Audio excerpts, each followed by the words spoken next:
Good evening and welcome to the June 24th public meeting of the Chatham Township Committee. Please stand and join me in the flag salute. I pledge allegiance to the flag of the United States of America and to the republic for which it stands, one nation, under God, indivisible, with liberty and justice for all.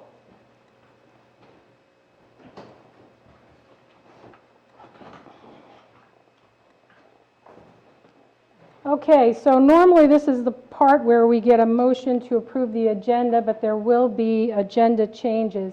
Just to bring everybody up to speed, we start a public session at 6:30 so that we can go into executive session. On the agenda for the executive session was the personnel discussion for the replacement of the Township Committee vacant seat. Committeewoman Felice and Committeeman Hamilton voted no on going into executive session because they objected to those personnel discussions happening behind closed doors. So we are going to carry the matter over to a special meeting. We will ask our candidates to, at that point, either submit a statement at that public meeting or to attend and present a public statement. And at that point, we will have a vote. We're looking at the dates of July 6th, 7th, or 8th. The 8th is a Thursday. If you can let me know if the 8th works for everybody, then we'll go ahead and do it on the 8th.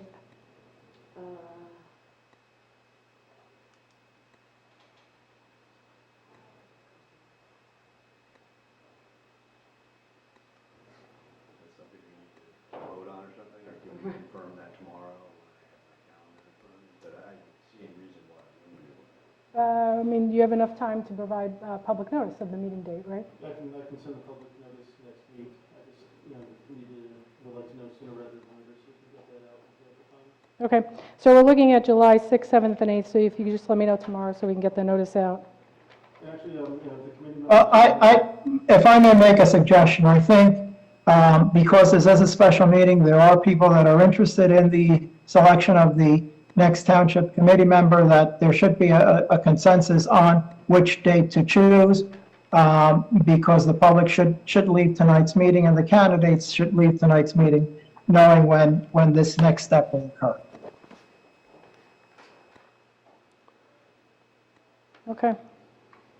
Okay, well, I can do any. I can do the 8th. Any of those dates I can do, or I can do it tonight.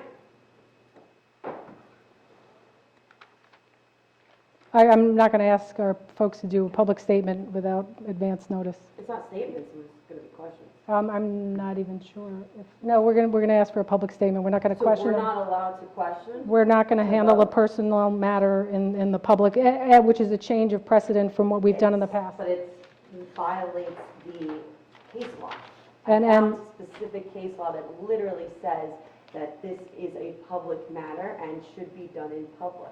Otherwise, and it will be done in the public. open public Again, it is a change of what we've done in the past, which has been acceptable for decades. And well, also, the past was always one party. The past was one party. It was not two parties. Yes, they will submit a It was public not a statement. divided committee. It was not, the situations of the past was very, very different. Okay, I'm just saying we're that not it in, should we're be not in done discussion proper. right now. We're not in discussion Well, right I'm now. just saying it should be done The, proper. so the That's agenda, we are carrying this issue over to the selection of the township committee member over to a meeting on July 8th. So in that case, the At agenda was 7:30? At 7:30. 7:30? 7:30. So in that case, the appointment to fill a vacancy, we remove that. The selection of the mayor, that will be removed from the agenda. And the selection of the deputy mayor will be removed from the agenda.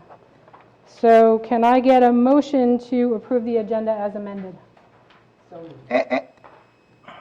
Second? I guess I So- will second.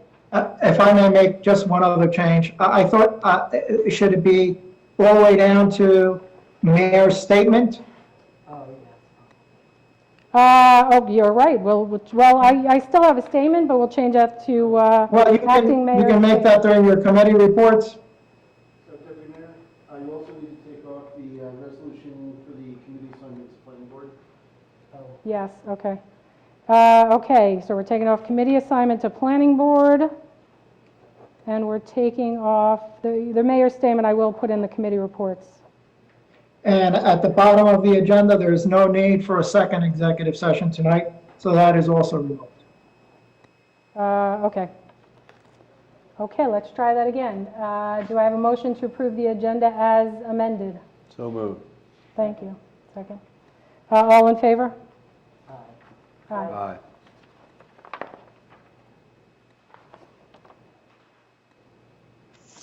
Okay, so we will move on to the proclamation.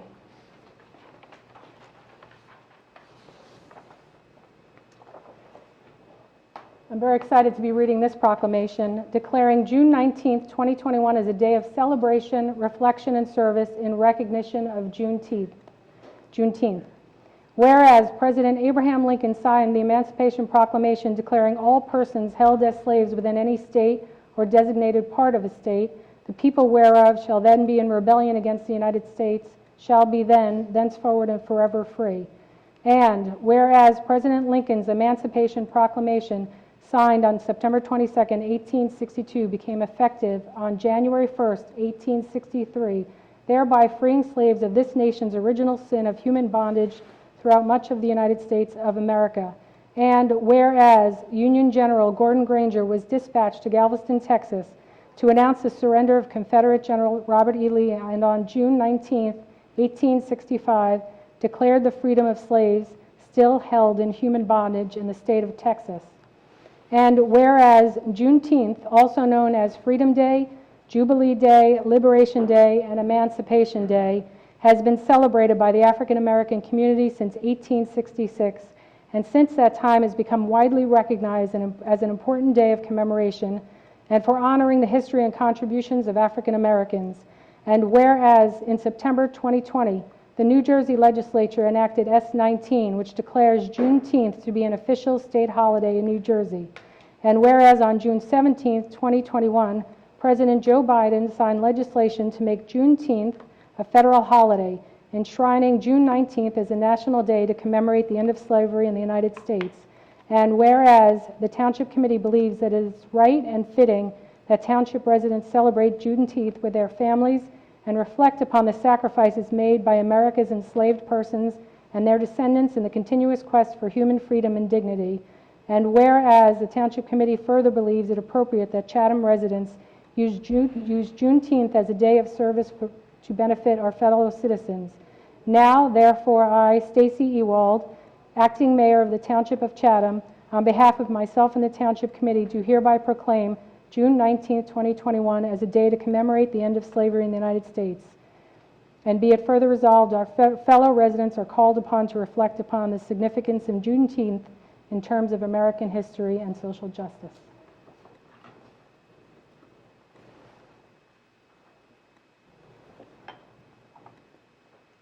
Okay, we're on to reports at this time.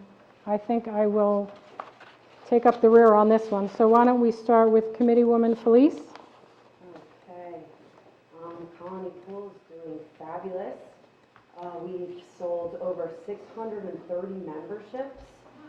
Comparing this against our last full season in 2019, this is an increase of about 60% of memberships purchased over 2019.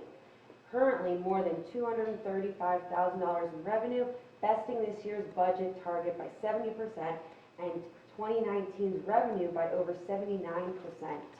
Total number of members registered have climbed up to 1,800, an increase of 70% over 2019.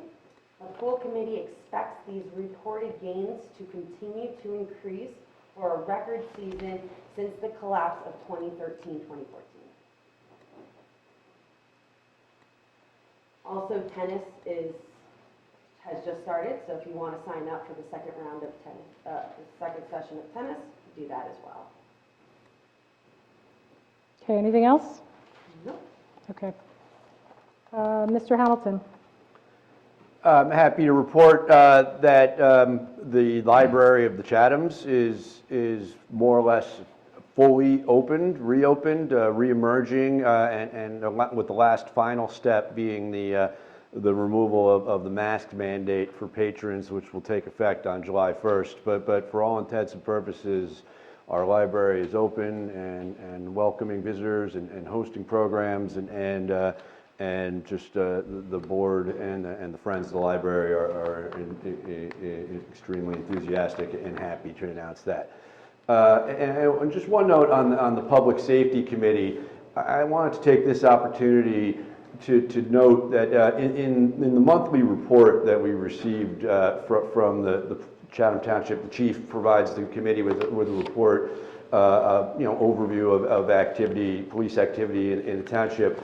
It was really unfortunate, and I just wanted to highlight a crime in there, a personal property crime and a political bias crime, where an unidentified person, after sending a letter to somebody anonymously, then apparently entered their property and stole private property in the form of a flag that apparently they found objectionable. And this is just the second time that I know of that something like this has happened in our community. In the last year, there was an incident previously involving some police signs that some individuals found objectionable. And it's just really unfortunate that this type of activity would take place in our community. We pride ourselves on being a diverse community and a tolerant community, and a community where people respect each other. And I just wanted to highlight that particular bit of public safety and police activity in recent weeks, and I would hope that everybody would share my view that sort of politically motivated bias crime and intolerance is something that we would all unilaterally, universally reject. Other committee reports? And that's all I have for this week. Okay. Mrs. Fondaco? Yes. Let me turn this thing on. Yes, I have just one report from the Environmental Commission, and please save September 25th for a long-delayed sustainability fair at the Fishwack Festival, and that's to be held in Chatham Borough, and we'll have details later on. Chatham Township has once again become a leader in environmental issues with the new pesticide ordinance.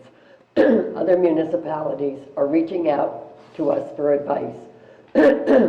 Please take some time to lower your personal carbon footprint. Get some great ideas and motivation by checking out plasticfreejuly.org. I'm having trouble here with this. Some things you can, I got one, thank you. Some things you can do is to try not to use single-use plastics, buying items with the least amount of packaging, and buying secondhand or sharing items, and that will not only save you money, but it will also cut down on waste. And I'm done. Wow, I guess I'm the only one who's going to be talking a lot. Okay. Despite the mid-year change, our documented goals and objectives and our professional staff will foster continuity. Proactive planning, fiscal responsibility, environmental stewardship, and effective communications will continue to be a priority. We will meet our affordable housing obligation and keep control of our zoning through the development of 522 Southern Boulevard, Arbor Green, and 3 group homes, and by planning proactively for the 4th round. We will continue to work toward a remediation plan for Rolling Knolls, working towards public access for that site. And we will carefully plan for infrastructure improvements, capital projects, recreational facilities, and other investments in our township. In accordance with our master plan and open space plan, we will protect and restore our environment and expand recreational opportunities. And the Scouts perfectly timed their entry for that statement. Thank you very much. Safety through our emergency services will be a priority, and we will employ best practices in our communications and technology. On tonight's agenda, there are a few things I wanted to mention up front. We have 4 resolutions within the consent agenda accepting grant funds for a total of $700,000. $529,000 is from the American Rescue Plan, the first of 2 tranches of pandemic response and recovery funding for our community. I want to thank Congresswoman Sherrill and her staff for their efforts in bringing our federal tax dollars back to Chatham Township. On the agenda, we are introducing an ordinance amending police regulations so as to supplement and make clear our prior ordinance prohibiting the operation of any class of cannabis businesses within the township. We will also introduce an ordinance to approve a shuttle bus to service 522 Southern Boulevard. While we continue to work with New Jersey Transit on a manageable solution, the shuttle service will allow us to submit at the end of August a competitive application for low-income housing tax credit financing for 522 Southern Boulevard. In terms of my committee meetings, I did attend the Rolling Knolls Advisory Group meeting. The Division of Fish and Wildlife presented. They talked about a supplemental investigation that they're doing on the 30 acres that are in their managed portion of the Great Swamp and the Rolling Knolls property. In addition to sampling, they're doing geotechnical studying to verify the clay layer and the intent in their recommendation that that on-site clay be used to cap the full site at Rolling Knolls. If anybody's interested in learning more about that, it was a very good presentation. You can find the presentation on the Great Swamp Wildlife Association's website. I also attended the Madison Chatham Coalition and the Municipal Alliance Committee of the Chathams. They're very much focused on, a couple of scheduling things that they had mentioned, just so everybody's aware. Fishwack was moved back a week, so keep an eye out. It's now the third week of September. And scheduling National Night Out is scheduled for August 3rd. But their focus otherwise is very much on the cannabis legislation and the regulatory guidance that will be coming around that. There have been some concerns, and we're keeping an eye on, and I ask our attorneys to keep an eye on, and that's why there is an ordinance today to further bolster our cannabis ordinance, or opt-out ordinance. But there are concerns about whether or not testing facilities are addressed in that opt-out, how to handle edibles, whether or not that's adequately addressed, and apparently businesses have been gifting cannabis along with their sales of various items. So it's something that we're paying attention to, and we want to make sure we're staying on top of at the committee level. And I think that's everything for me. Mr. LaConte. Yes, Deputy Mayor. My report is just to inform the public that, in case anyone hasn't heard, that there will be early voting allowed this year for the November election. Morris County has to have at least 7 locations that will best serve the county's voters. Early voting will begin on Saturday, October 23rd, and continue through Sunday, October 31st. Voting hours will be 10 a.m. to 8 p.m. on Monday through Saturday, and 10 a.m. to 6 p.m. on Sunday. The locations will be ADA compliant and secure, and there will be approximately 6 voting machines in each location. I don't have details yet from the county how those locations will actually work, but I will report on that again in the future once I have a better idea on how that will be handled operationally. Great, thank you. Anything else? That's it. Okay, Mr. Rushke. Thank you, Mayor. Just a couple very quick things regarding the paving. No set date yet for when Noe Avenue is going to be paved, but we anticipate getting the authorization from the DOT any day, and so we'll schedule that work as soon as we can.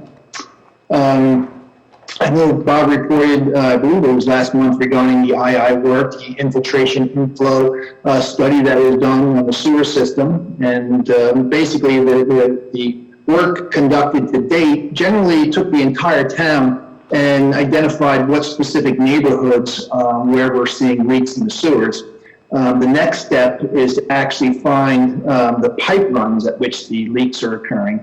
And so that next step, and this is a bit of to approach this in a very cost-effective way, you investigate the next phase when there's substantial rainfall events, because you got to find leaks when it's raining. And so you can't do that under a thunderstorm that occurs within an hour or less. It really has to we have to go out the next time when you have like over an inch of rain over several hours, so the ground gets saturated and you can then pinpoint those areas. So Just mentioning it that it is a time-consuming effort to get the right conditions in order to be productive in the field. And also just to mention that if you hear about people jumping in the manholes in the middle of a rainstorm, you know what's happening. So just to inform you on that. Bob and I did meet with Morris County over the proposed grant application to apply for engineering design services to install a path on near Nash Field, which would connect the bikeway and pedestrian walkways to the Green Village post office, which would basically connect it into Wanaka Park. The county was very excited about the project. It feels that it will be utilized. The demand will be very high. They did throw a curveball. I don't know if that's the right word, but I initially proposed a 6-foot wide path because that's a width that's very easy to get approvals from the DEP and general permits, but they would like to see us propose an 8-foot wide path, which is more consistent with Wanaka Way. And that's going to kick us into some more complicated permits. So our proposed grant amount is increasing as they're making the permitting process a little bit more complicated. Not impossible, but just more complicated. But then we will complete the design under this grant application, and then the next, even though they're increasing the overall cost of the project too by widening it, that would be our next application for the grant for construction. So that we got our marching orders from the county, and we're preparing the grant application accordingly, and we'll get that in time. Wonderful. That's all I can. Thank you. Mr. Cruz? Beyond the statements you made regarding the transportation ordinance, Mayor, I have no further report.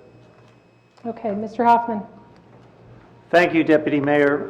To echo what our township engineer said, that was a very positive meeting with the county. He used the analogy of a curveball. I will also say that part of what we were told is that if we build it, they will come. So we will continue with the baseball analogy with Field of Dreams and curveballs, but it was very positive, and there is a resolution on the agenda tonight asking the town for the formal authorization from the Township Committee. This was a consensus from our last meeting. Most of the other items on my report that I had on my report have already been covered, so that's wonderful. I will just ask that the Township Committee and other interested members of our township community look at Senate Bills 3810 and Assembly Bill 5862. These are two bills that were introduced last week, and they have some significant ramifications that are negative to local government. And one of the aspects that when you look into the bill, it would have an impact on our future ability to conduct shared services. So I'm asking that our state legislators take a step back, refocus on the bill, and then, if necessary, reintroduce a bill that does not hamstring local government. So, on that note, I will echo what you had said, Deputy Mayor. We received notification today that there's supposed to be an electronic transfer of $529,465.88 into a township account. At the July 15th meeting, there will be a resolution on the agenda so that the funds can be put into a specific budget account. Just as we are looking for some clarification from the state on how to properly show it in the budget. So that concludes my report. Wonderful. That will be a big help. So now we will open our hearing of citizens. I'm just going to read a write-up guiding our process. Meeting access is guided by the state of emergency and the related governor's executive orders. At this time, the committee meeting room is open to the public, and we look forward to having you join us at your convenience. Under the executive orders, This meeting is also being made available for public participation remotely. If you are watching via cable TV on Comcast Channel 29 or Fios Channel 26, you can participate in the public comment sessions of this meeting by dialing any of the phone numbers which are listed on the agenda and which will be shown on your TV screen when we get to the public comment session. Then dial star 9 to raise your hand. If you are watching via Zoom, you may speak during any of the public comment sessions by following the Zoom instructions to raise your hand. Whether in person or online, when you are recognized to speak, please mind the following procedures. Please say your name, spell your last name, and give the name of your street. You do not need to give the street number. All public comments will be limited to 5 minutes. Rather than use any of your time answering questions, we will wait until you finish speaking before responding. We have 2 public comment sessions on tonight's agenda. Each member of the public will be limited to 1 comment of up to 5 minutes during each public comment period. Written comments submitted to the Township Clerk before 3 p.m. today will be read during the public comment sessions. Written comments are subject to the same guidelines as oral comments. Duplicative written comments may be summarized rather than read in full, according to guidelines issued by the New Jersey Division of Local Government Services. Okay, Mr. LeConte, did we receive any email comments? We did not. Okay. I think we're going to take our folks that are here first, and then we'll move to Zoom or dial in. Mrs. Ma, something? Oh, 1 minute. They can come up during the public session. Hi.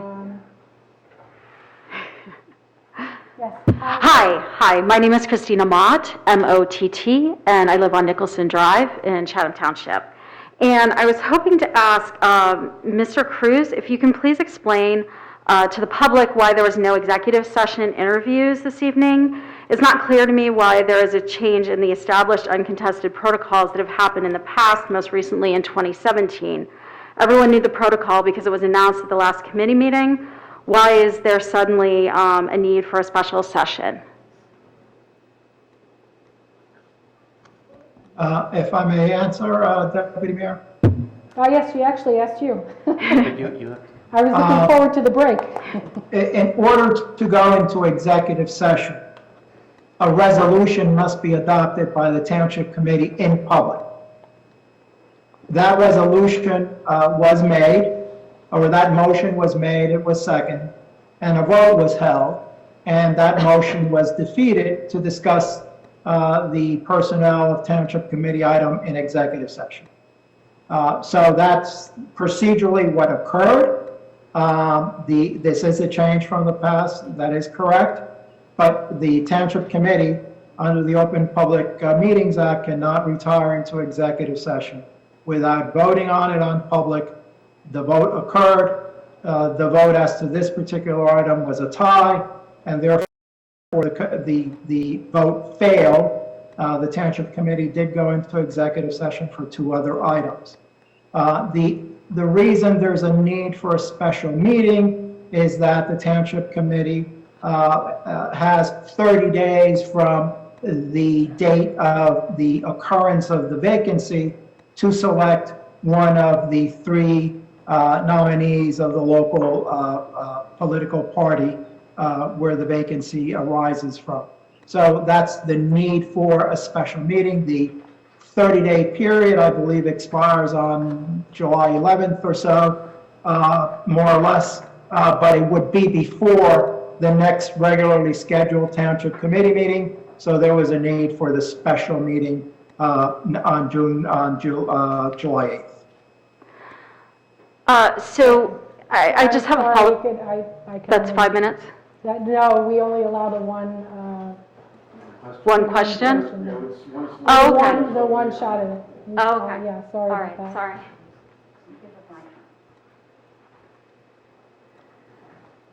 Kathy Abbott, Winwood Road, Abbott, A-B-B-O-T-T. My question is, why did this procedural objection come up at the beginning of a meeting when it was clear what was supposed to be happening at this meeting since last meeting. And the question to the attorney about the case law that Mr. Hamilton and Mrs. Felice brought up, I know as a prior Township Committee woman could have been asked to our Township Attorney at any time since last meeting. And I'm disappointed that you wouldn't have made things as smooth as possible for the public, for the candidates, and for our tradition and statutory process of having the party of the person who left the committee for personal reasons put forth candidates to be interviewed and be interviewed in executive Did you have session. any other? So I'm disappointed, and it does make me wonder, but it is more of a statement than a question. Thank you. Shall I address that? Because I can. Sure. Okay. The issue that Mark and I are both attorneys in our own right. We did our own independent research and we found case law that showed that past precedent was improper. So we felt that it was in the public's interest that this situation should be done publicly and not privately in executive session. We promised transparency and openness to all the constituents, and that's what we were doing. Just to make it clear, this is the legal aspects of it are debatable. So I don't want any implication that what has been done time and again in the past was improper. I can point out 3 different cases where it was Can I just finish rejected. what I'm saying? That anything that was done in the past was improper. It was unsettling to have this happen at the last minute. We are trying to kind of marry the concerns by having, I'm not holding personnel interviews in a public session, but we are asking the 3 people who have been recommended by the Democratic Committee to make a public statement here at the next meeting, either submit it if they can't make it, or to attend and make their statement. And at that point, we will hold our vote. Okay? I would like to address this as well, tenants involved.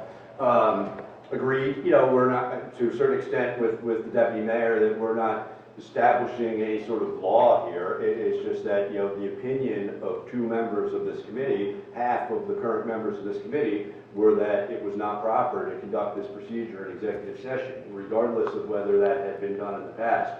And there is precedent in New Jersey case law that holds that, appointment of replacement public officials to generally elected officers is a matter of public concern that should be conducted in the executive session, should not be conducted in the executive session.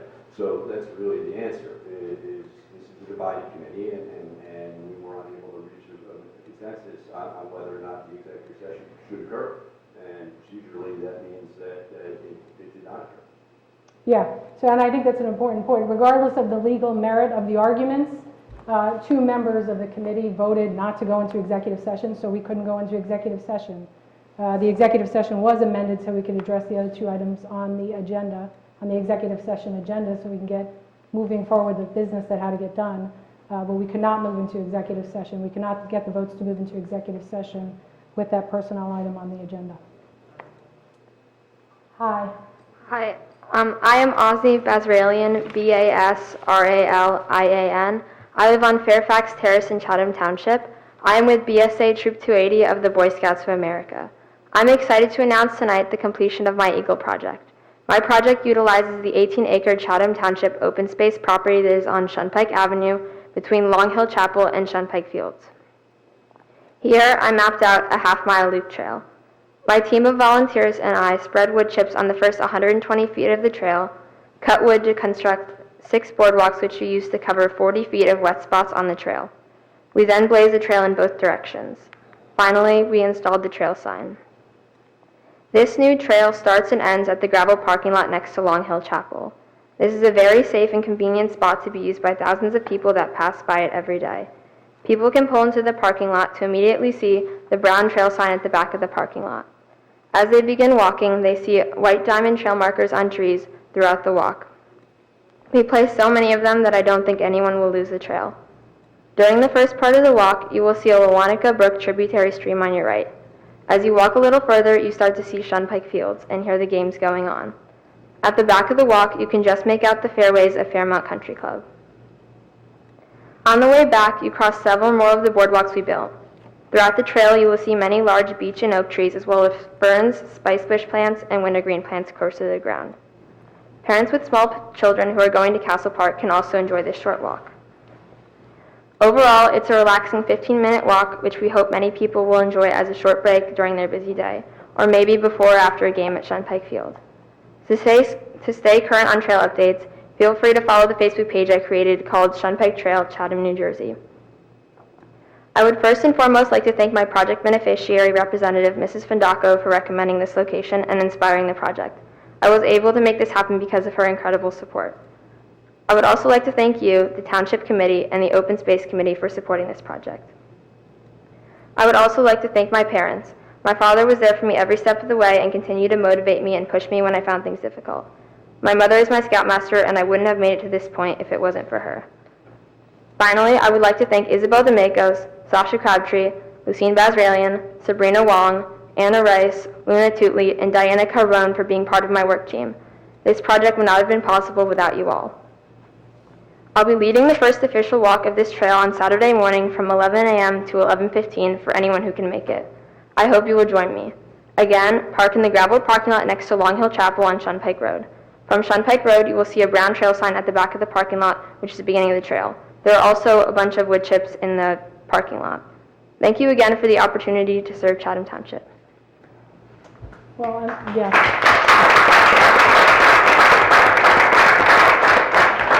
I just wanted to thank you and your team and all the Scoutmasters that helped guide this process.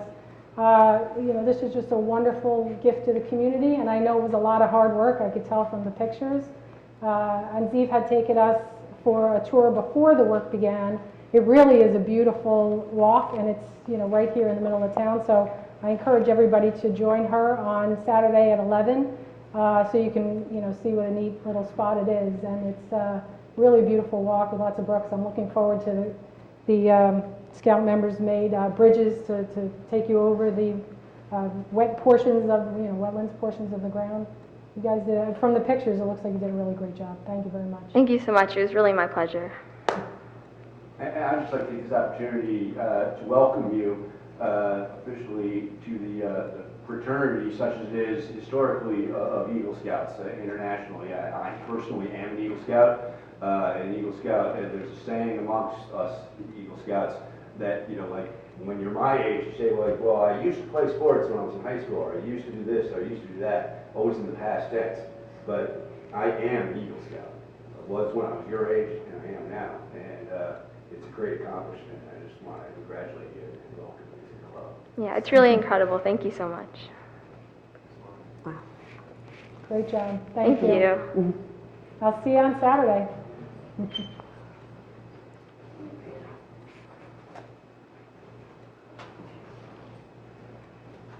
Hi, Jen McNally, 100 Noe Avenue. I just had three things, so I won't pause. So we'll just go through them all and then get some answers. Bob, thank you for getting the grants. As a former grant writer and grant recipient, I know how much work grants are and keeping track of grants and applying for grants. So it's great work. You guys have done an amazing job this year with all the grants we've been getting. I had two quick questions. In hearing the discussion about the special session, I know we're trying to be very conscientious, getting grants, getting different ways to pay for things in the township. Having our special meeting in July that we're going to have to call to order, how much is something that run the taxpayer? Because I know we're going to have our staff here, we have to run the building. I know we're trying to keep costs down, and having another meeting is an additional cost to the Chatham taxpayer, which we're trying to keep costs down here. So that's my one question. And then my other question is that the committee members who have delayed the proceedings here, can we, as of July 8th at this special meeting, can these proceedings get delayed again? When are we going to be able to have a final answer on this? When does the obstruction, how do we get the answers? What is the legal proceeding? How do we make sure this doesn't continue to get obstructed? And that's an Al question, maybe? Sorry, I'm just writing everything down so I don't miss any of your questions. The grants, I agree, thank you. Great, it really is, it's amazing. It is wonderful. Cost of running a special meeting? We would have to figure it out based on several factors. We can do that, but we don't have an answer tonight. Okay. Yeah, that would be worth knowing just for future reference. And then what if no vote on July 8th? The deadline, is it July? If we don't have a vote of the Township Committee in the selection by July 11th, then come July 12th, the Chatham Democratic Committee will be able to pick one of the three names, and then whoever the Democrats pick will be the person. Great. Would we swear that person in that night or the July 15th meeting? July 15th will be that committee person's first night seated on the dais, but they will have already been sworn in. I'll have them come see me during business hours, and I'll swear them in, so that way they will effectively be Township Committee member, and then we can do a ceremonial swearing in at the meeting on the 15th. Okay. Unless if the committee manages to pick someone on July 8th, then that person can be sworn in that night and immediately take their seat. Okay. Great. Thank you. Okay, and Bob, I'll follow up on the cost. I'm actually curious about the cost and how it breaks down. You were assuming the cost savings, how these meetings. It's important to note on this issue of the, I don't know what the costs of turning on lights in this room for now are, but that we should clarify that nobody here demanded a special meeting. Ms. Felice and I were not comfortable handling this public matter, which does not fall within personnel exception to the Open Public Meetings Act requirement, in our view, in executive session, and instead preferred to handle it in public session, and that was not apparently something that was acceptable to the rest of the committee, and it was decided by the acting mayor that there would be a special meeting. But, past precedent is no future, obligation, but in the past, it was never an issue the last 4 or 5 times this has happened. I've been in that very room when these things have gone on, so. The past I'm hasn't. sorry, we need to. It's okay. All right, thank you. Okay. Do we have anybody else? On the, let's We have see. 2 hands raised on Zoom. I'm not, for some reason, I'm not seeing them. Do you want to call? Oh, I see now. So the first person asking questions by Zoom is a phone number, last 4 digits, 7778. Good evening. This is Stuart Carr calling from 3 Crestwood Drive in Chatham Township. I've got 5 items tonight very quickly. First of all, I disagree with Mr. Hoffman, and I think also Ms. Felice from last week concerning the Zoom call participation going forward. I think that one of the good things, or one of the few unintended consequences that are positive coming out of the pandemic, was the fact that you do get more participation via Zoom than you did before. And I think the arguments against continuing that are somewhat specious. I think things like who's going to be on the phone and that type of thing can be vetted by folks like Mr. LeConte, kind of like you do with radio talk show hosts and that type of thing. I think the idea of more public transparency for the Hamilton Felice arguments and for more participation, I think that outweighs any kind of nefarious, dubious deeds by people calling in or any kind of negative concern. So I would strongly argue that you continue to do this going forward, because I think the public is better served by having more participation remotely as opposed to having less. Number 2, where I agree with Mr. Hoffman, Mr. Hamilton and Ms. Felice on this open meeting thing. I do think, again, transparency, if there are 3 of these candidates coming in, vetting that in public, I think, is more in the public interest than not, so I do agree with them on that. You could have handled it quicker in private session / executive session, obviously, but I think it is cost effective, even though we just discussed there would be more people and more time. Having that in the public domain, I think, is a good thing. So net, first disagree, now agree with Felice Hamilton. Number 3, Mr. Hoffman, Oak Knoll School Wanted to check to see the status of who has made a request to the Oak Knoll School folks about getting access to, or at least optionality for access to, those Oak Knoll fields for Chatham Rec.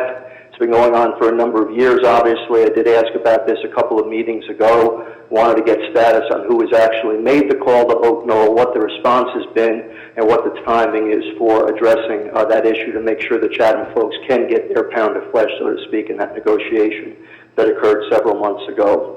Number 4, Mr. Hoffman and Mr. Rushke question.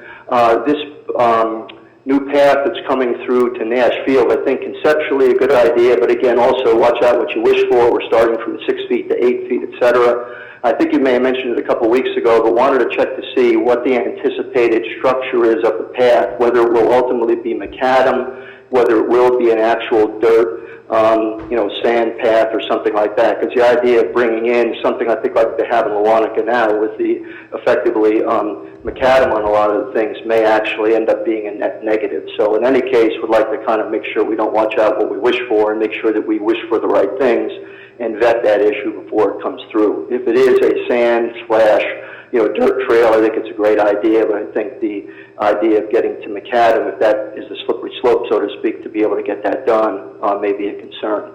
And then the final issue is for Mr. Hoffman and Mr. Rushke also.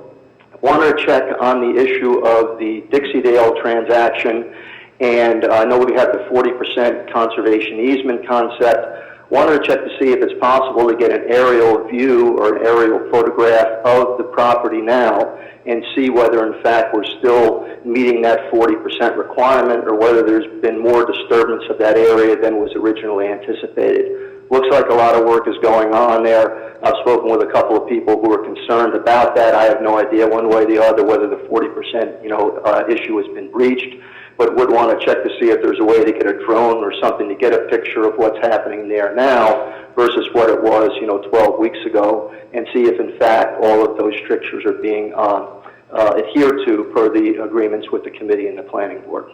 That's it, and thank you so much for your time. Thank you, Mr. Carr.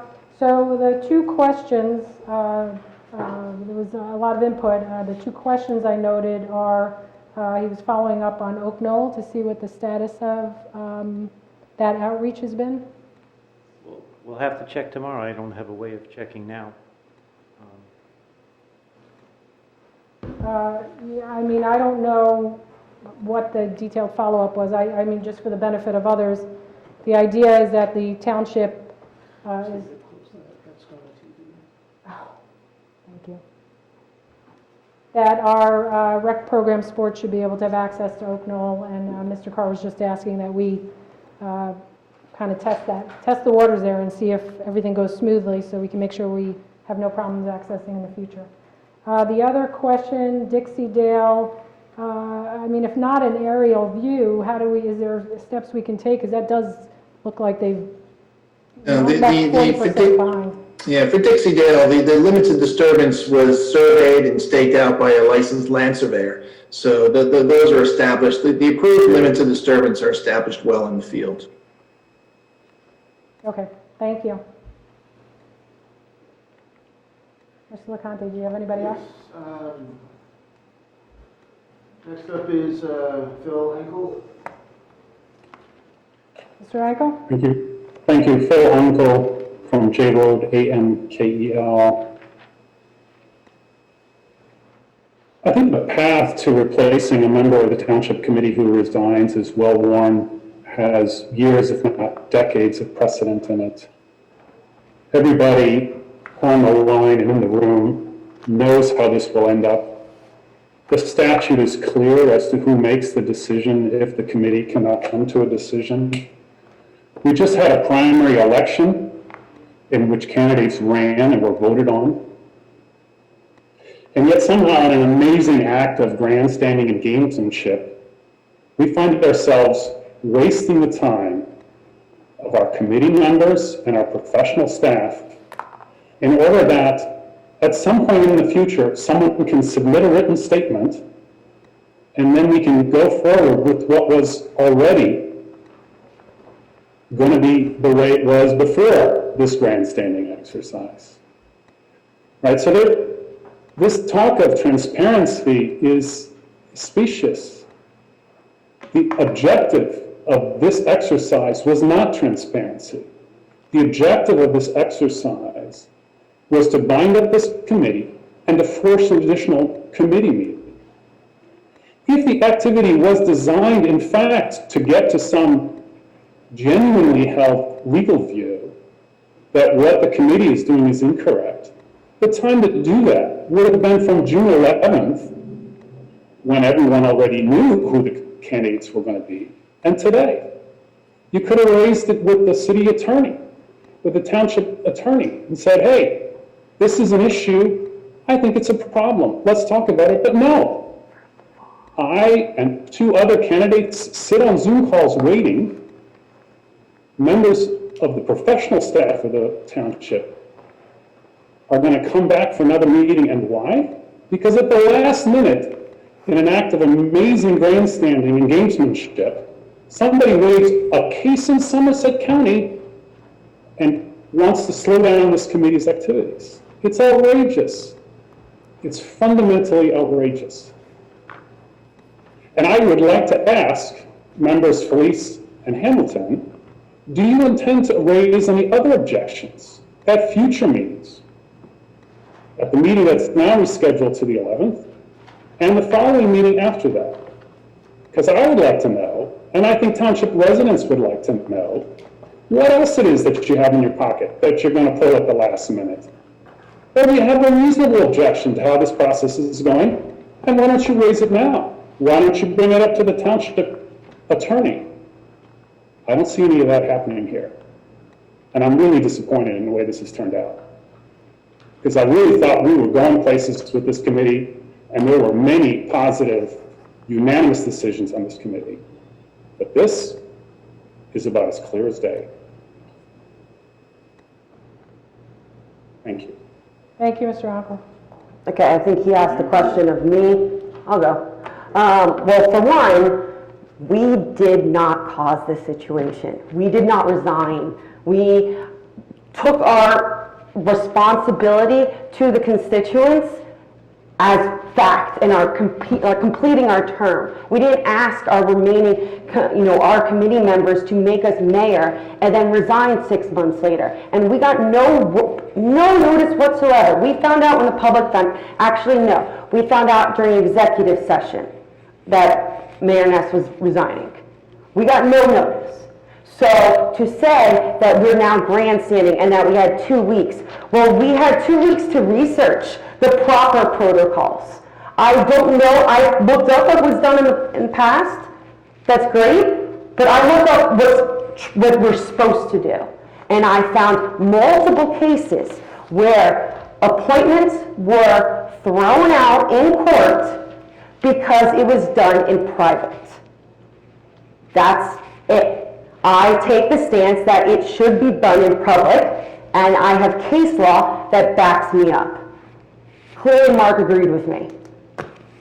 Yeah, I mean, I don't know what to say, Mr. Uncle. Obviously, this is a sharply divided committee. Obviously, you were a candidate last year. Obviously, Mrs. Abbott is a candidate this year. You know, the idea of accusing Mrs. Felice and I of springing surprises or grandstanding is laughable. Okay, we're talking about a situation where we arrived at this meeting, at the last meeting, we're sitting in these chairs on the dais when we found out that the mayor had resigned. And Mrs. Tondacco and Mrs. Ewald had already had time to go out and put together a gift basket to present to her. And everybody in this building knew about this, except for the fact that it was purposely hidden from Mrs. Felice and myself. And it wasn't the first time that I had come by this building and collected agendas for public meetings at 3 and 4 o'clock in the afternoon on a Thursday, and then the meeting started at 7:30 or 6:30 that Thursday, and the agenda was changed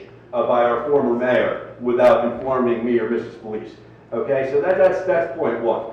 Point two is, again, and I'll be perfectly blunt on this one, I don't care how it was conducted in the past. And where we had a unanimous committee of 5 Republicans who chose from amongst themselves somebody else to join the committee. Okay, the fact of the matter is Mrs. Felice and I were elected to this committee. We're members of this committee. We now constitute half of this governing body, and we are of the view that public vetting is the appropriate way to choose a candidate to step into the very important role of a member of this governing body, particularly in this circumstance where we're effectively talking about the individual person who will be the deciding vote on any number of issues. Because yes, we can work collectively, and we have. Mrs. Fondaco, Mrs. Ewald, and former Mayor Ness and I have voted unanimously on many things. But there are certain issues that on which the committee, and frankly the community perhaps, is somewhat sharply divided. I would proffer, based on the results of the last general election, more divided in favor of the side that Mrs. Felice and I support. But we're talking about installing a person on this committee to be the deciding vote on all contentious issues. And the idea that that is going to be done behind closed doors is in our view, improper, regardless of how it may have been done in the past. So it's not grandstanding. It's a genuine desire to have the people of Chatham Township see and get familiar with, and learn about the substantive opinions of the proposed candidates. Okay, what's grandstanding? What is specious? What is, the basis form of political showmanship is this orchestrated situation where you have a Democratic primary, uncontested by the way, and then a set-up situation where the mayor disappears all of a sudden and tries to install, one of the candidates leading up to the November election, which seems like sort of something that is a distinct possibility. So, as we have in the past, Bill, we get along on certain things, but we completely and totally disagree with this. With your opinion on that, we think that we're entitled to our opinion. We were elected by our constituents to represent their opinions. I think they know what our opinions are, and we're going to stick to them. And I just close by saying, again, there was no demand for a special meeting. There was no demand for delay. There was a demand that this be taken place in the light of day for the public to be able to see. That could have happened tonight.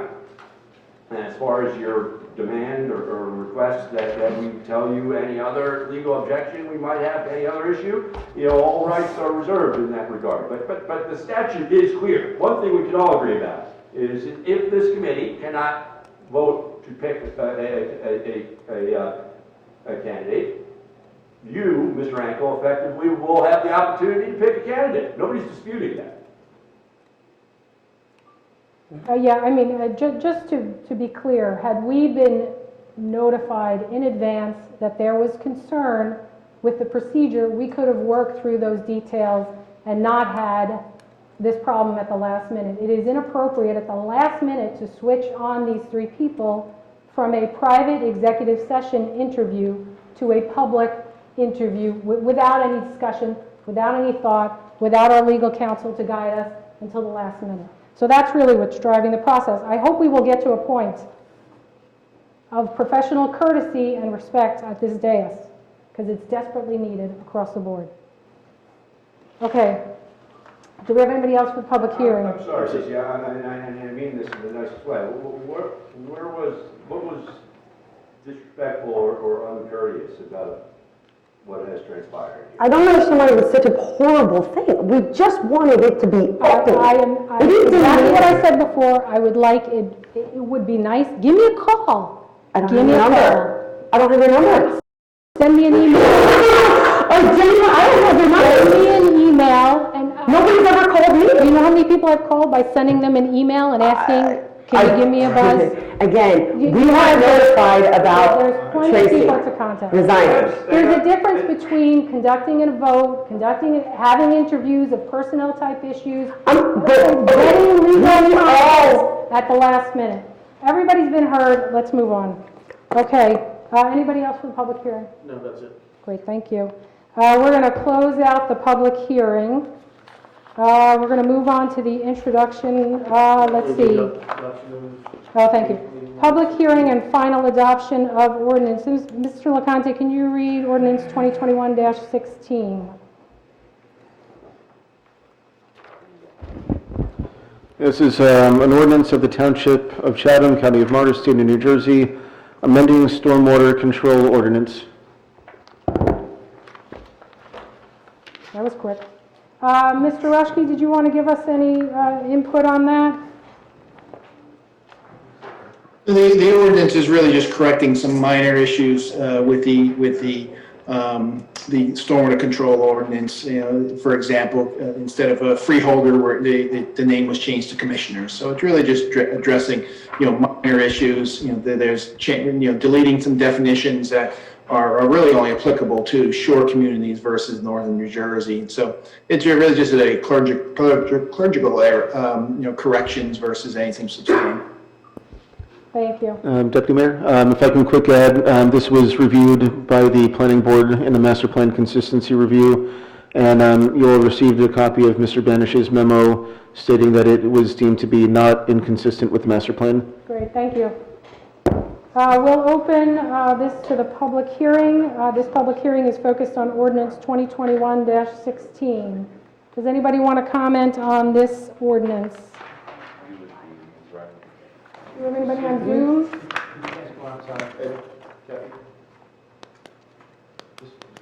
Do we have anyone on Zoom who wants to comment? No one on Zoom. Okay. I'm going to close the public hearing. Can I get a motion to adopt ordinance 2021-16? That was Celeste. Second. Thank you. Can I get a roll call vote, please? Mrs. Felice? Yes. Mr. Hamilton? Yes. Mrs. Mondacco? Yes. Deputy Mayor Ewald? Yes. Motion passes. Okay, we're moving on to the introduction of ordinances. Ordinance 2021-17. Mr. Conti, could you please read that ordinance?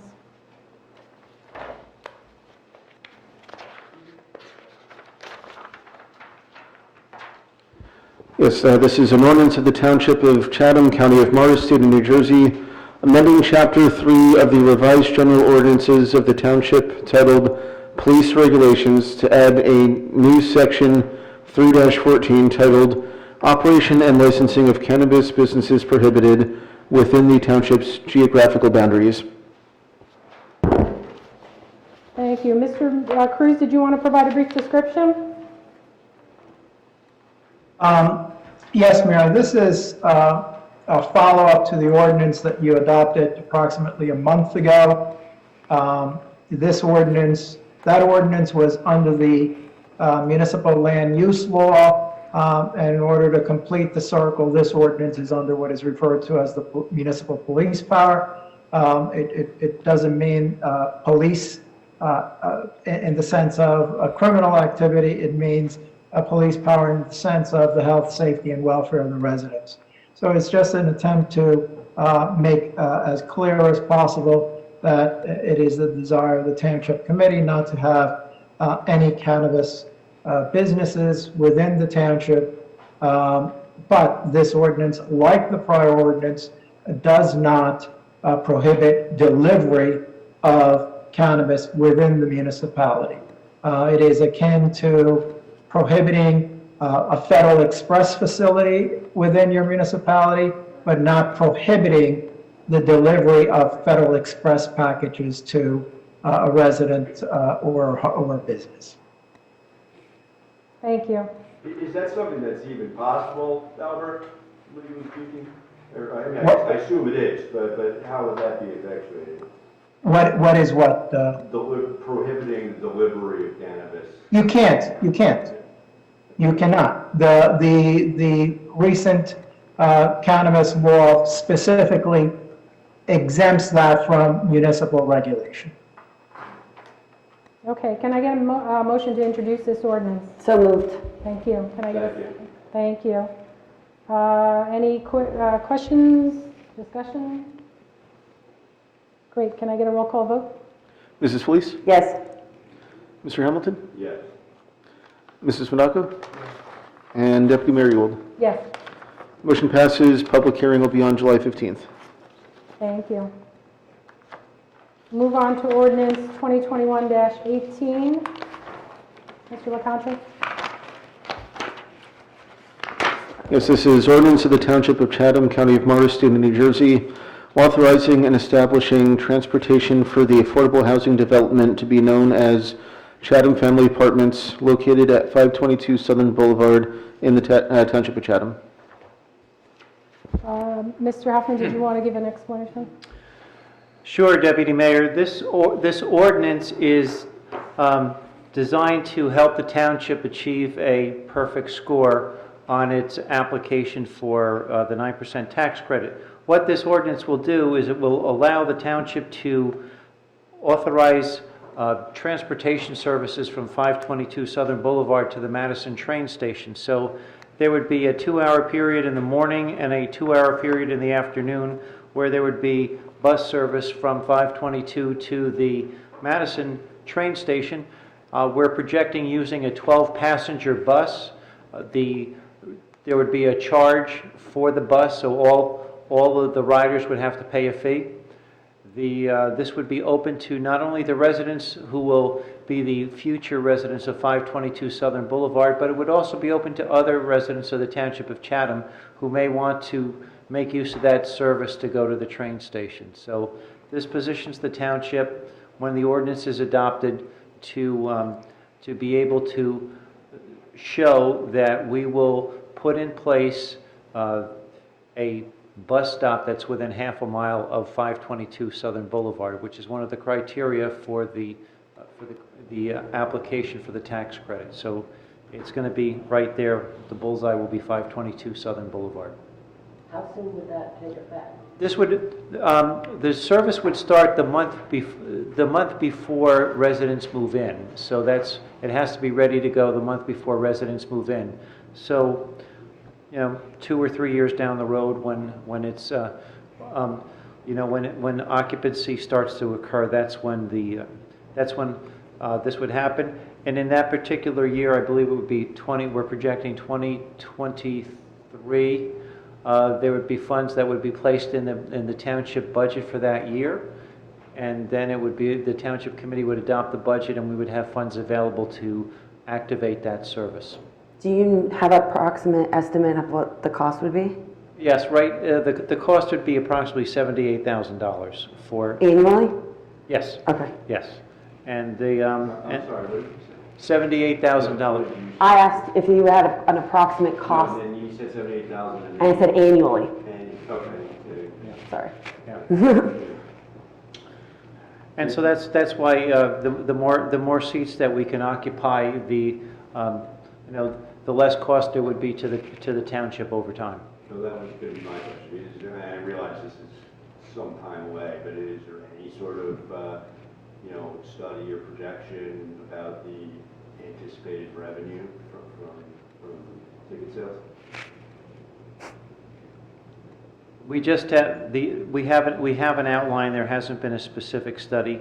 The goal is to put the framework in place so that the application can go in August for the 9% tax credit, and over time, if New Jersey Transit is able to implement a bus stop either at 522 Southern Boulevard or somewhere within a half a mile, then this would be that would be a savings to the township. We would not have to implement the contract for that. So, if in between now and then, but is there any? And we could be putting the cart way ahead of the horse, but I'm just kind of curious about this. Is there?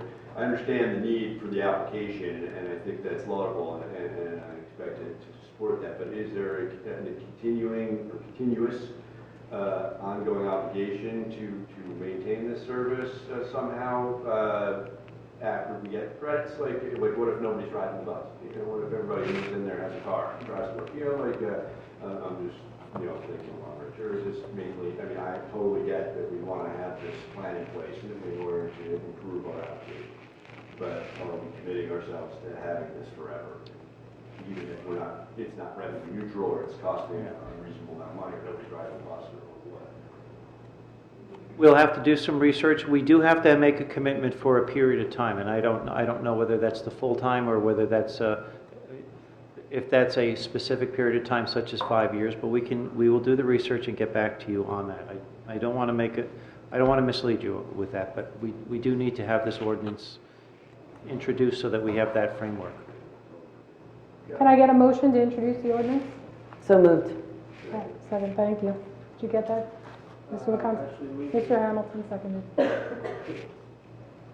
Okay, any other questions or discussion?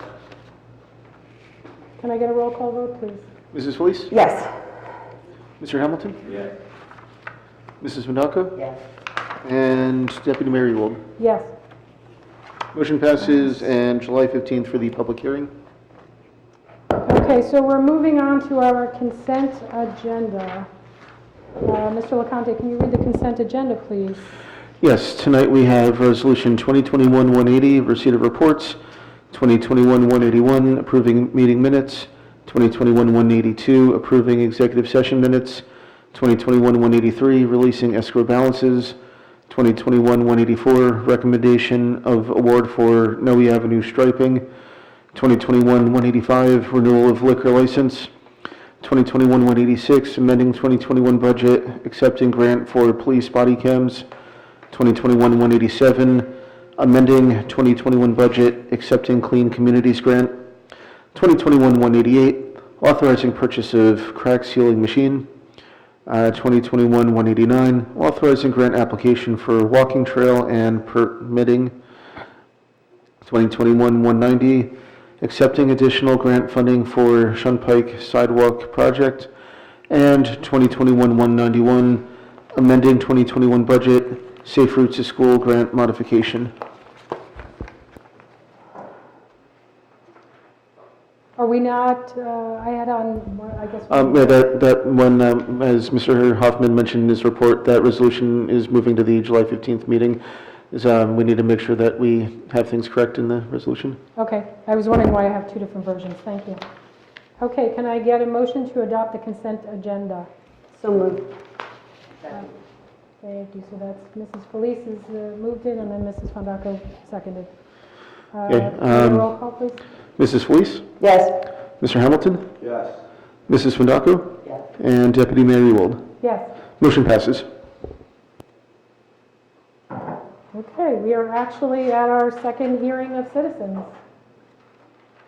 The procedures that I mentioned earlier still apply.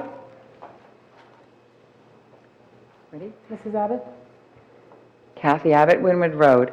So I have a question for Mrs. Felice and Mr. Hamilton regarding the exact case law, whatever you call it, case law matter that you brought up at 6:30 in the public session before you went to executive session. And I just wanted to say that what I heard was that this case law was about the retention, interviewing in public session for the retention of an elected official.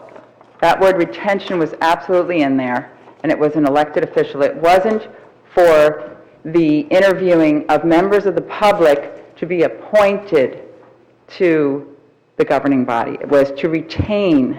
Right, let me just, Mrs. Abbott, did you have any other questions? I want to. No, that's my question, because I was here and I heard the word retention of an elected official. So I believe that the law does not apply at all, and maybe Mr. Ankel's exactly right about being specious and a move just to delay and cause people to be inconvenienced and cost the town money. Can I answer that? Because first of all, I don't believe do you know this case? I only read of course not. You brought it up tonight at 6:30, and then Mr. Hamilton read the part that I'm referring to, and that's all I know, and it's recorded. Okay, we're not going to have a debate. Do you want to I'm just not, tell me what I you can read you the quote of the case, okay, where it says, yeah, I think if you, Could you provide the case number? I can give you the citation, 201 NJ Super 65. I want to clarify a couple things. One is, again, and as Mr. Cruz pointed out, this is a trial court case from Somerset County. It's not a Supreme Court decision, and we're not necessarily even saying, it is my view that the personnel exemption to the Open Public Meetings Act that allows this committee or any committee to discuss things in executive session as view for the public does not apply to the appointment of replacement public officials. And that's my view. But again, I'm not sure why we're still having this debate, because the fact of the matter is 2 members of this committee were of the opinion that it was inappropriate to discuss this in executive session. Ergo, it's not going to be discussed. Yeah, my question was just about the part that you read. And if you could I'll read it to you right now. This court holds that the personnel exemption to the Open Public Meetings Act does not apply to elected officials whose continued retention in office is dependent on approval of the public. And what that means is, the phrase elected officials in this context means elected, somebody who's being appointed to an otherwise elected position. If you go back and read... Continued retention? I'm not a lawyer and you are.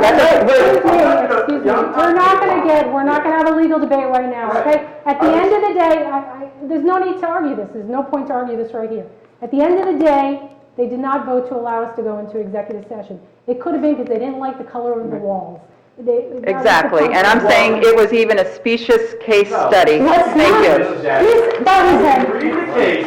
This case involved a situation where an elected official of the borough of Manville resigned. And that elected official was replaced by the committee after interviews that happened in executive session.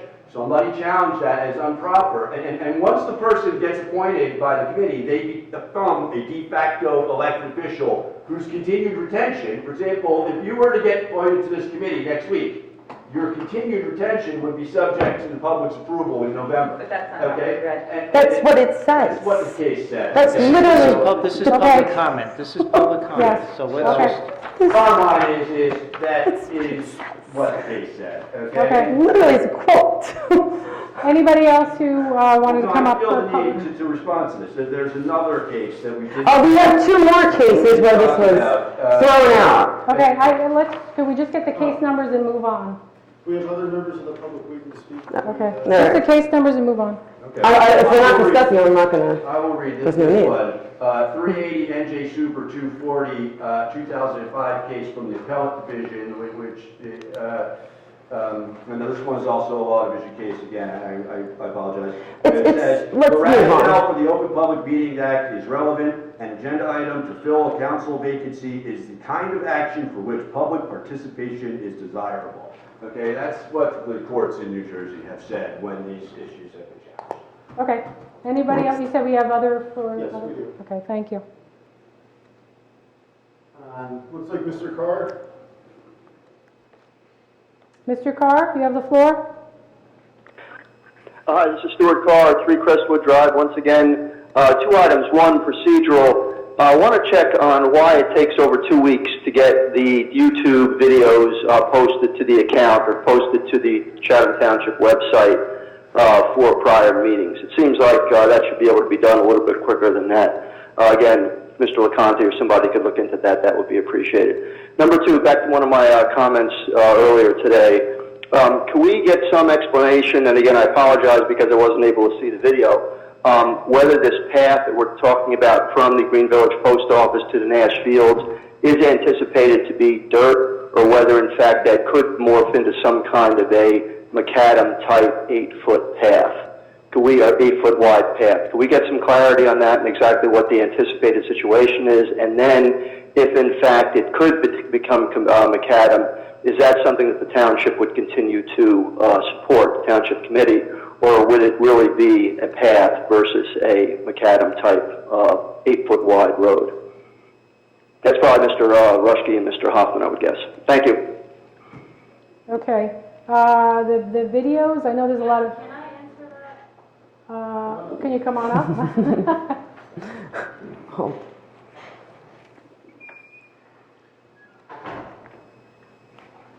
This is a rare treat.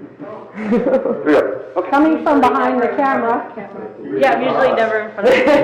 Hi, so the reason it takes a while is because I like to go through the meetings multiple times, and that's why I emphasize turn your microphones on, because I have to go through these like 2 to 4 hour meetings like 5 to 6 times, and it's a lot. I can't do that in one sitting.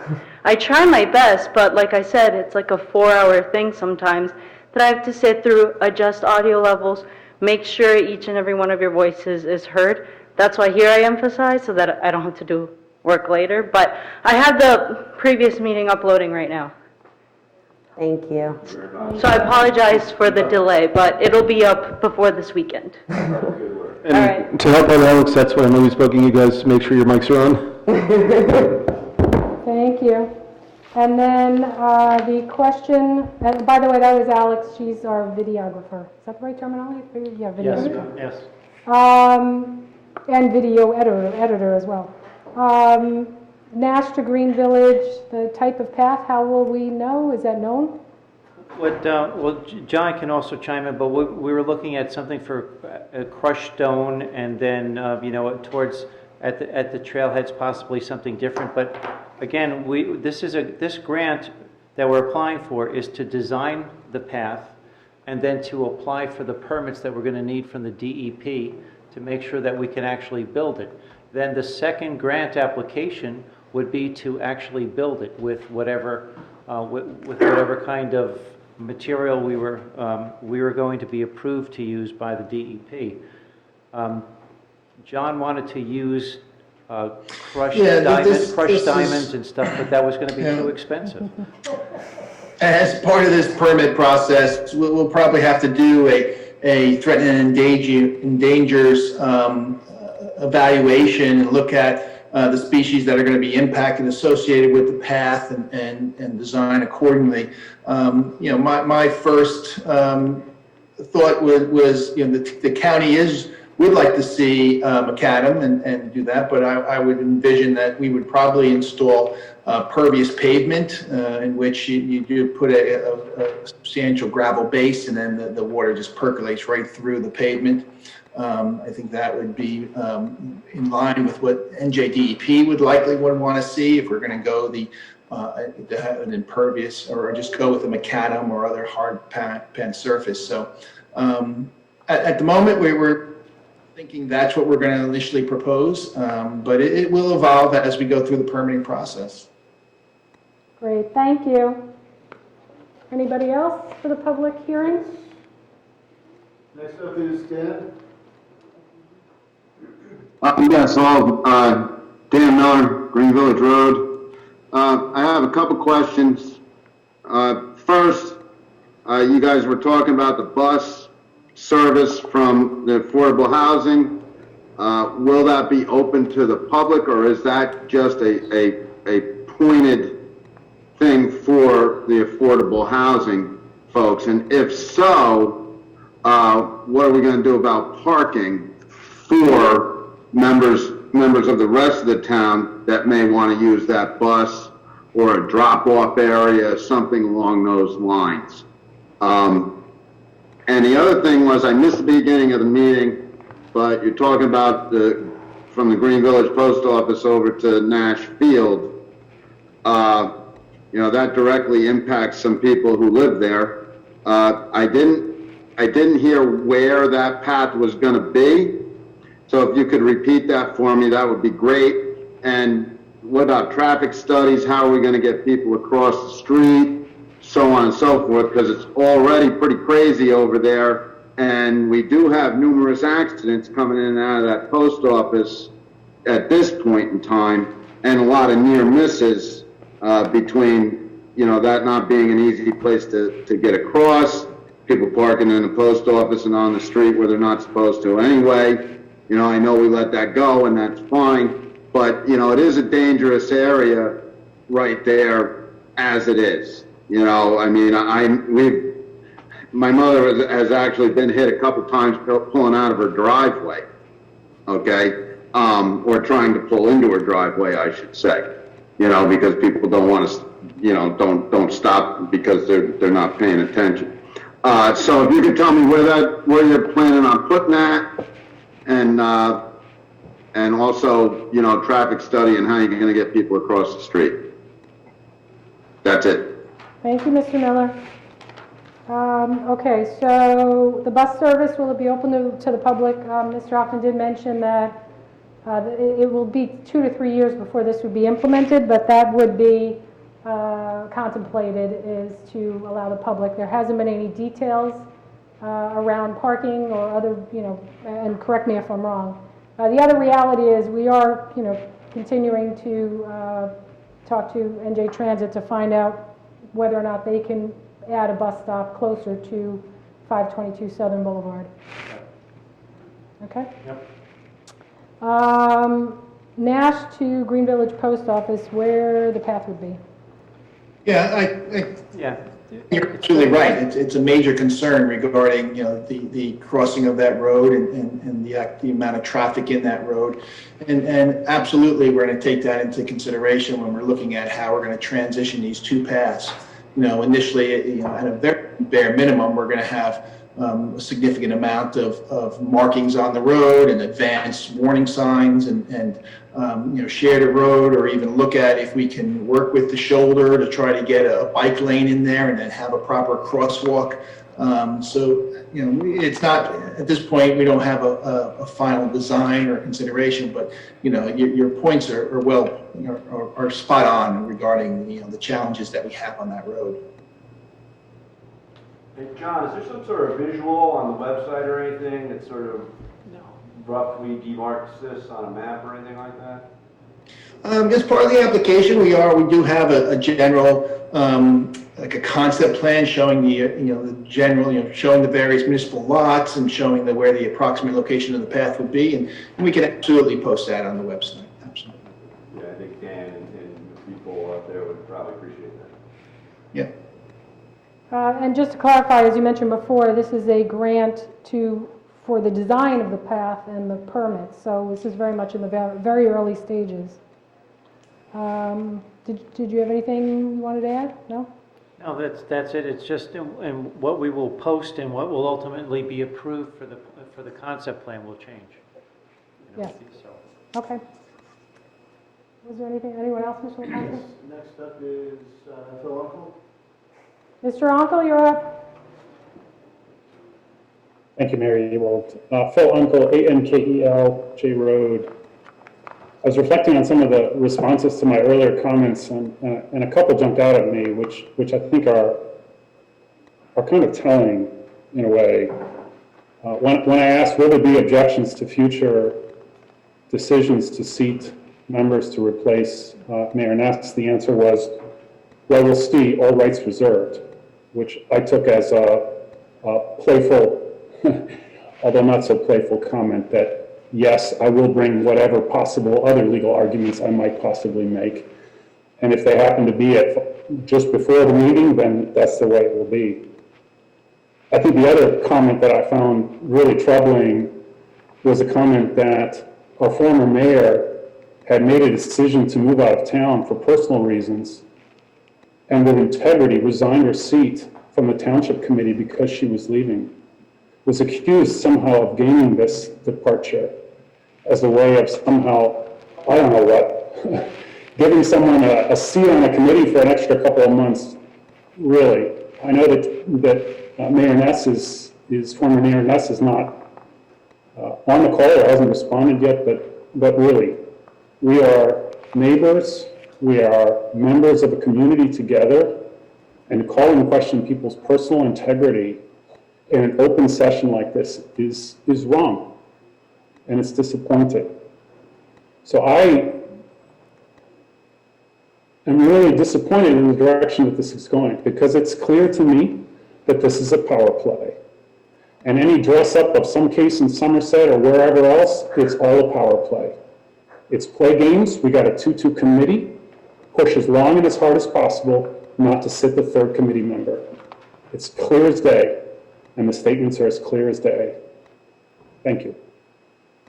Thank you, Mr. Uncle. Do we have anybody else who wants to Well, I'd like speak? to respond to that, to the extent it was directed at me personally, and say that I don't know why you took it that way, Mr. Uncle, but I think you and I have a gentleman's understanding that I can call you Phil, and vice versa. But I don't recall questioning the former mayor's integrity. I recall implying, in my view, that having come to the decision that she would be leaving town before the completion of her term, there could be and it appears, in my opinion, to be some, she's a political activist, a loyal and staunch member of the Democratic Party, and certainly would act accordingly in the best interests of her party. And I don't necessarily, begrudge her doing that, and vice versa for myself. So it's you who accused me and Mrs. Felice of political operations and political motivations, and this is a political body, okay? And there are elected representatives on this body from both parties. There's a seat up for grabs in November, and it's a few months away, and the members of this community are going to have an opportunity to vote at that time. And I think that is the appropriate time for them to consider the candidacy of the Democratic candidate as a member of the public. And that's just my personal view. There's no dispersion about the former mayor's integrity involved in that. And I view it as a political operation. And you view what Mrs. Felice and I are doing as a political operation. So be it. Public will decide in November. Okay, any other speakers? No, we don't have any other new hands raised. Okay, thank you. I will close out the public hearing in that case. And it looks like that's a wrap for today. Can I get a motion to adjourn? So moved. Can I get a second? All in favor? Aye. Aye. Thank you. Thank you for your Good night, patience this everyone. evening. I appreciate it. Good night.